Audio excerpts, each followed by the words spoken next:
Elles sont réputées dans le monde, mais plutôt mal logées chez elles. Voici la seule compagnie de danse québécoise qui est propriétaire de son propre lieu de travail.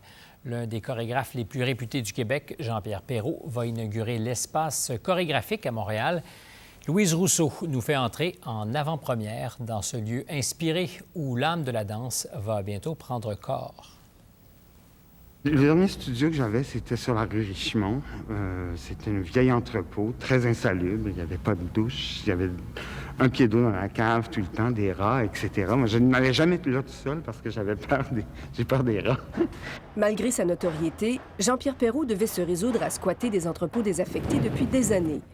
Il a longtemps cherché l'endroit idéal où loger la compagnie qu'il a fondée en 1984 et qui s'est fait connaître ici et à l'étranger avec des productions d'envergure comme Joe, La Vita, L'Exil l'oubli. Il l'a enfin trouvé.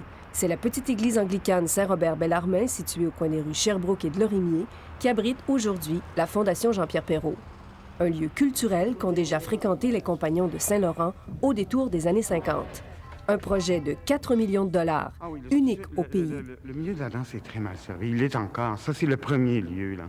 Je crois que le milieu du théâtre a été très bien servi. On a rénové beaucoup de théâtres. Et là, il est temps que la danse soit mieux servie. Surtout qu'on a des corps fragiles, des carrières qui sont courtes, que les danseurs ont besoin de bonnes conditions.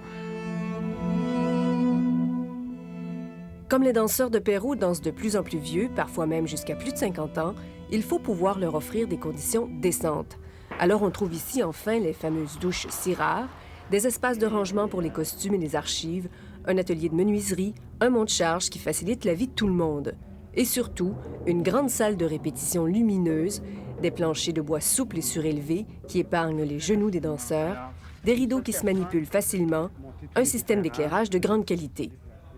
Dans le clocheton de l'église reconverti par l'architecte Pierre Thibault, un bureau pour que le créateur puisse s'isoler et inventer le futur. C'est le studio du 21e siècle. On n'en est plus au studio de danse avec des barres et des miroirs.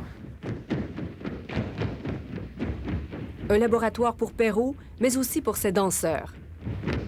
Tout d'un coup, on a un super espace, c'est comme « wow », mais dans le fond, c'est vrai, c'est un espace qui est correct, qui est fait pour la danse. C'est juste qu'on n'est pas habitué. Mais qui n'est pas extravagant non plus, qui est comme juste parfait. Puis il en faut plus. L'espace chorégraphique de Jean-Pierre Perrault ouvrira ses portes au public mercredi prochain avec la présentation de L'Exil l'oubli, une pièce qui a mérité à son auteur le Grand Prix du Conseil des arts de la communauté urbaine de Montréal l'an dernier.